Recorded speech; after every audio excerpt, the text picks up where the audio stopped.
Nimpongeze sana Mheshimiwa Rais Dr. Samia Suluhu Hassan kwa kuchaguliwa kwa kishindo na Watanzania. Ushindi huo ni uthibitisho wa imani kubwa Watanzania walionayo kwake pamoja na serikali yake. Mheshimiwa Spika, katika miaka mitano Daktari Samia Suluhu Hassan amejitambulisha kuwa ni rais anayetaka matokeo ya haraka yanayotatua matatizo ya Watanzania.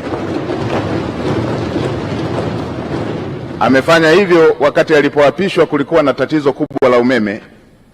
Aliweka jitihada kubwa za kukamilisha mradi mkubwa wa bwawa la Mwalimu Nyerere na kuachilia umeme ule ambao umemaliza kabisa tatizo la kukatika kwa umeme na kuipa nchi ziada ya umeme. Alipoingia madarakani kulikuwa na tatizo la vifo vya kina mama wajawazito pamoja na watoto kutokana na upungufu wa hospitali na vituo vya afya.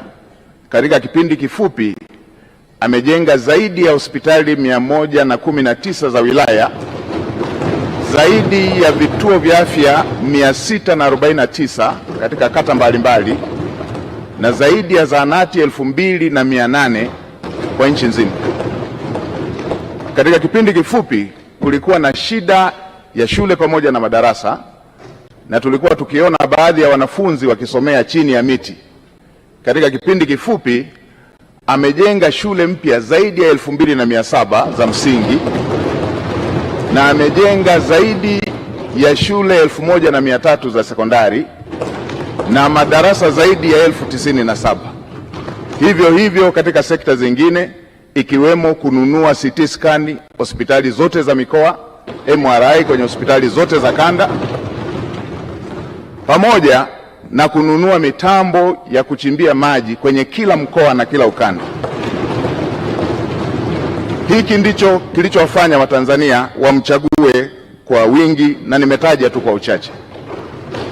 Mheshimiwa Spika, nitumie fursa hii kumshukuru sana Mheshimiwa Rais kwa imani hii kubwa. Natambua imani hii si kubwa tu kwake, bali ni dhamana kubwa kwa Watanzania kwa kunipendekeza katika bunge lako tukufu kushika nafasi ya Waziri Mkuu wa Jamhuri ya Muungano wa Tanzania.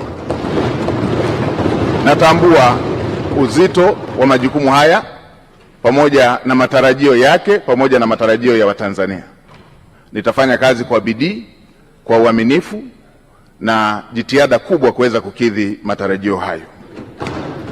Mheshimiwa Spika, nitumie fursa hii pia kumpongeza Dr. Emmanuel Nchimbi kwa kuaminiwa na kuchaguliwa na Watanzania kuwa makamu wa rais. Tuna imani na utendaji wake na tunaamini kwamba atamsaidia Mheshimiwa Rais katika kutekeleza majukumu yake.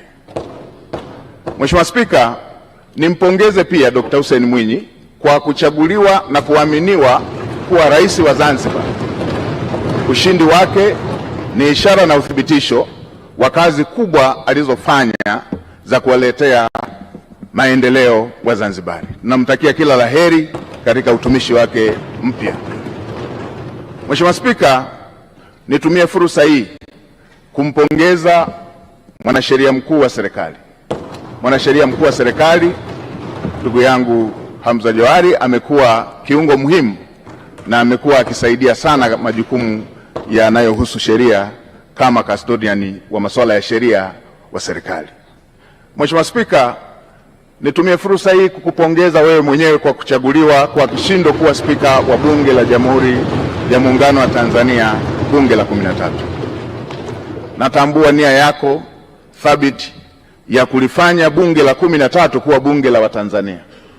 Niahidi kwa niaba ya serikali tutatoa ushirikiano wa dhati kuweza kuhakikisha kwamba unatimiza malengo yako hayo ya kulifanya Bunge la 13 kuwa bunge la Watanzania.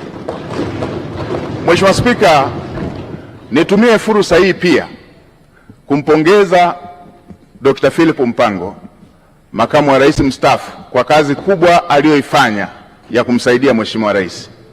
Tutamkumbuka kwa unyenyekevu wake, kwa maono yake na usaidizi wake uliojaa utii.